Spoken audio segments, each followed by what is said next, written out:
मंत्री जी, आप एक बात बताइए, अपने यहाँ कभी डीजल की कमी हो जा रही है और कभी पेट्रोल की कमी हो जा रही है और तो और कभी गैस की कमी हो जा रही है।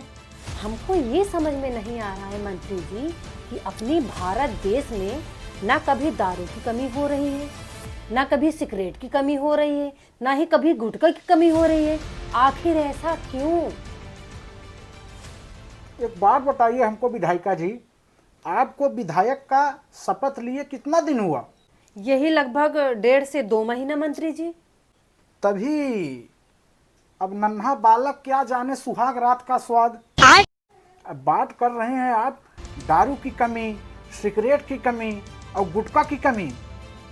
आपको पता होना चाहिए विधायिका जी, हम लोगों को सबसे ज़्यादा टैक्स दारू, सिगरेट और गुटखा से आता है। और ये सब अगर हम लोग ने बंद कर दिया ना, तो हम लोगों का विदेश दौरा और इधर विदेश बैंक में पैसा रखना सब बंद हो जाएगा।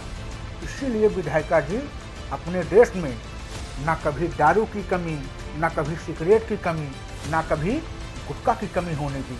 अभी आप नए हैं, जब से जैसे समय बीतेगा आपको भी नॉलेज हो जाएगा, फिर आप हमसे ये सवाल नहीं करेंगे। और हम आशा करते हैं कि आप ज़रूर हमारी बात को समझ गए होंगी। ठीक है मंत्री जी, समझ गए हम। चलते हैं। जी जी, चलिए चलिए।